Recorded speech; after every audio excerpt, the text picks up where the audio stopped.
I am Ferdinand Marcos, and I am the President of the Republic of the Philippines. I stand today on behalf of 110 million Filipinos.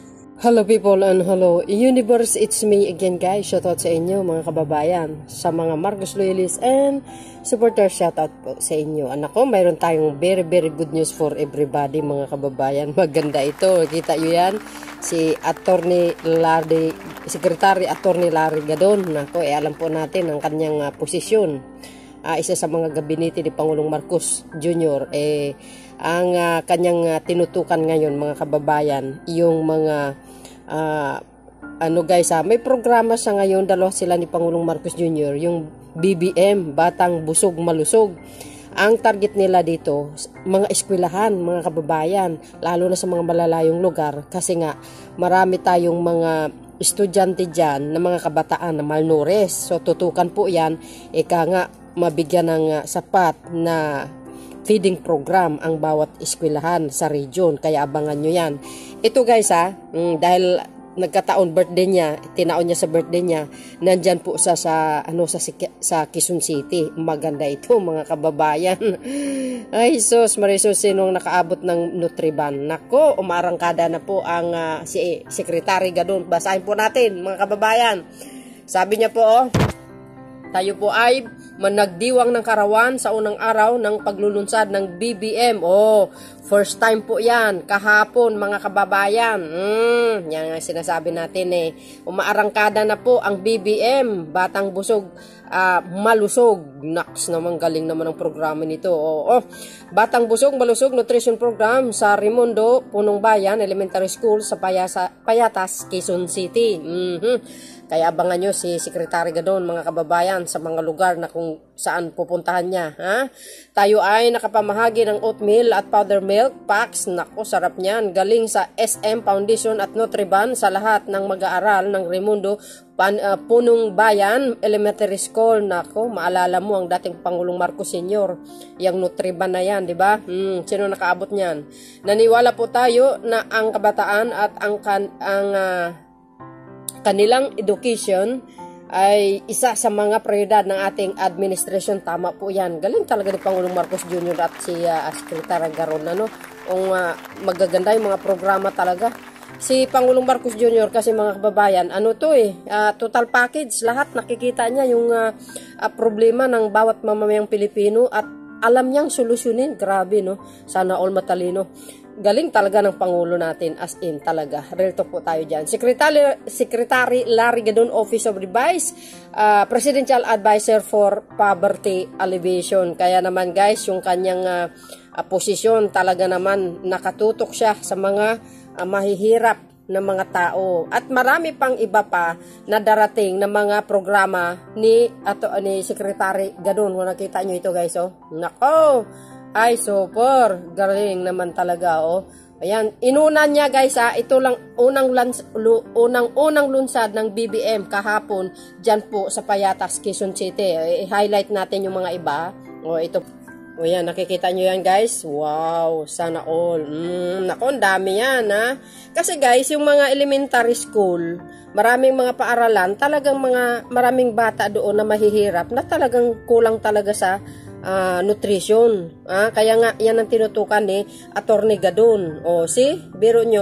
At kapartnership ang SM mga kabayan. Nagkaroon nga ng ipirmahan yan partner ng SM. Wow, with the government mga kababayan. Di ba ang ganda niyan? Wow, sana all. Nako, abangan nyo si Attorney Gadon mga kababayan sa lugar nyo kadami po yan. Sasabihin, nasaan napunta ang pera ng bayan? Ayan, alam nyo na yan kung saan napunta. Para yan sa mamamayang Pilipino. Kita nyo? Wow, galing naman talaga. See? Yan, di ba? Ito pa, mga highlight guys, Yan, nakita nyo yan? Di ba? Social. Nako, maraming salamat po at Secretary Gadon. At siyempre guys, ang ating mahal na Pangulong Marcos. Nako, talagang natutugunan yung bawat problema ng ating mga mamamayang Pilipino. The best president talaga. At magaling yung mga gabinete niya actually, no?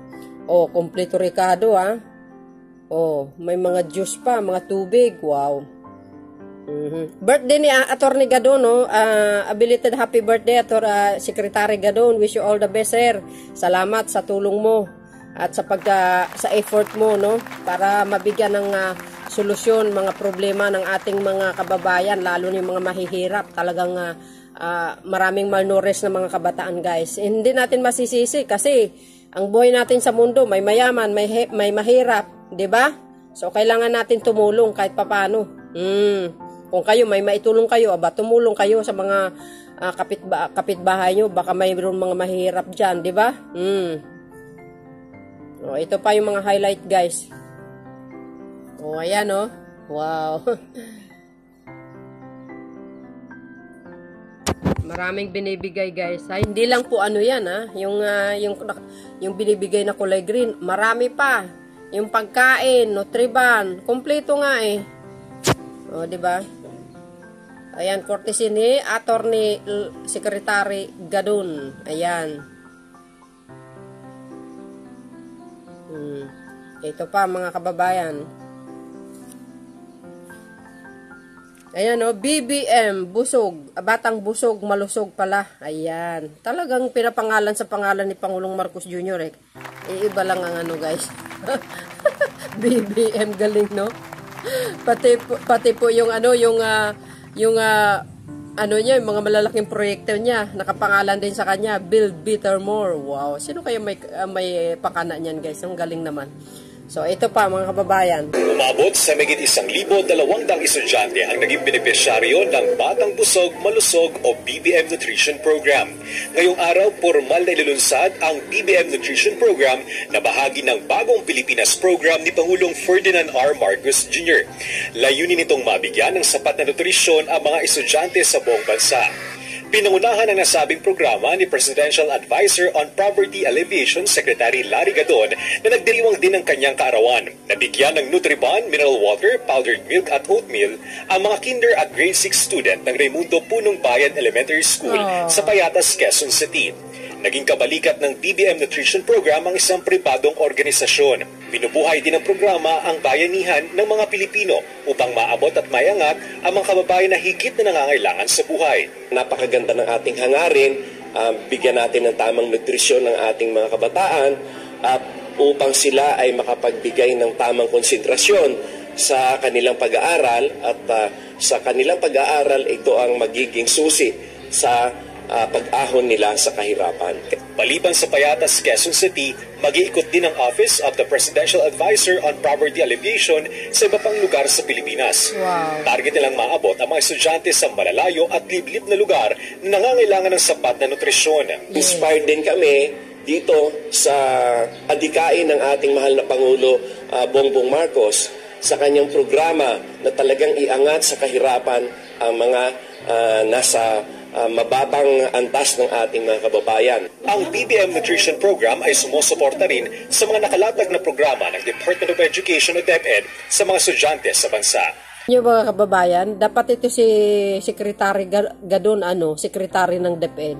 Kasi alam niya eh, di ba? Marami siyang alam na programa, mga kababayan. O, dapat siya na lang nagiging sekretary ng DepEd. Bakit hindi na lang siya ipalit doon, no?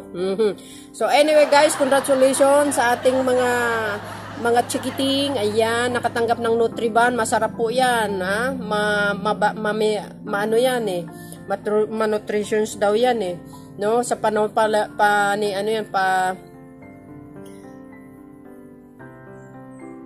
So, yun guys, no? Wow, ang dami niyan, mga kababayan, ha? So, congratulations sa mga taga Quezon City at abangan nyo guys si Secretary Gadon sa mga lugar nyo. Nako, umaarangkada na ang BBM programs. Wow, sa pamumuno ni Secretary Gadon. At syempre guys, sa ating mahal na Pangulo. Talaga naman, oh. So, maraming salamat guys sa inyong watching. See you again on my next upload videos. Ayan. Ikaw na lang sana ang sekretary ng DepEd. Mas mabuti. Sekretary Gadon. So, see you again guys. Maraming salamat sa inyong watching. Don't forget to like, hit the button bell para lagi kayong update sa ating mga magagandang content ng mga videos galing sa Marcos Administration. Tuloy-tuloy ang suporta po natin. Walang iwanan hanggang sa dulo. Walang iwanan hanggang sa dulo na walang hanggan. Suporta natin kay mahal na Pangulong Marcos Jr. Boy, boy, boy, and babus. God bless Philippines. Ayan, kadaming tao.